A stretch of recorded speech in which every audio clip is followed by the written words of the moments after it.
Phillis Wheatley Peters was the first African-American author of a published book of poetry. Born around 1753 in Gambia, Africa, she was sold into slavery at the age of 7 or 8 and taken to Boston in 1761. She was bought by the Wheatley family for domestic work. Her first name was derived from the ship that brought her to America. The Wheatley family, known for their progressive views, quickly saw her sharp wit and educated her. Within 16 months of her arrival in America, she could read Greek and Latin classics, portions of the Bible, and British literature. She also studied geography and astronomy. At age 13, Wheatley began to write poetry, publishing her first poem in 1767. Publication in 1770 of an elegy poem to the late George Whitefield brought her attention among literate colonists. Strongly influenced by her readings of the works of Alexander Pope, John Milton, Homer, Horace, and Virgil, Phillis began to write poetry regularly. Unable to get her first collection published in the U.S. in 1773, the Wheatleys sent her to London with their son to ask for financial support from the English Countess of Huntingdon. The result was the publishing of her collection, Poems on Various Subjects, Religious and Moral, the first published book by an African-American woman. Many colonists found it difficult to believe that an African slave was writing well-received poetry. Wheatley had to defend her authorship in court the year previous in 1772. She was examined by a group of Boston VIPs, including John Irving, Reverend Charles Chauncey, and the governor and lieutenant governor of Massachusetts. They concluded that she had written the poems ascribed to her and signed an attestation, which was included in the preface of her book of collected works, as well as her portrait, all to prove she truly was the author. She was emancipated by the Wheatley family shortly thereafter. Wheatley's poems reflected several poets she studied, such as Alexander Pope and Thomas Gray.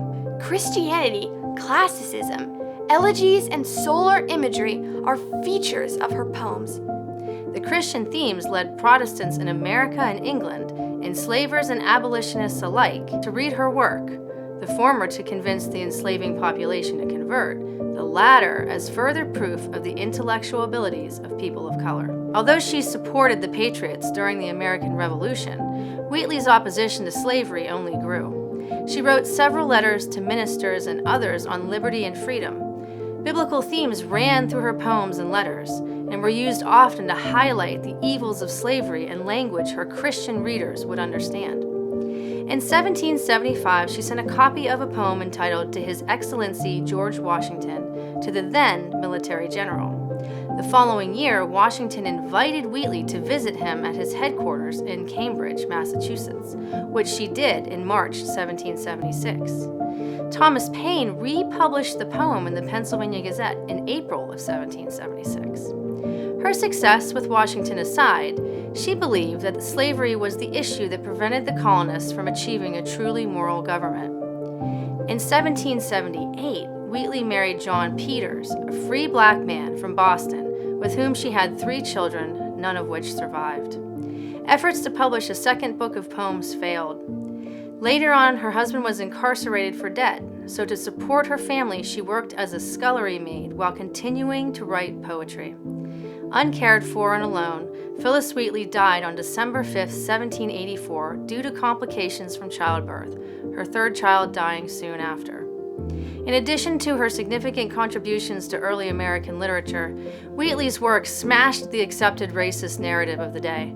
She proved without a doubt that African Americans were equally capable, creative, and intelligent human beings made in the Imago Dei.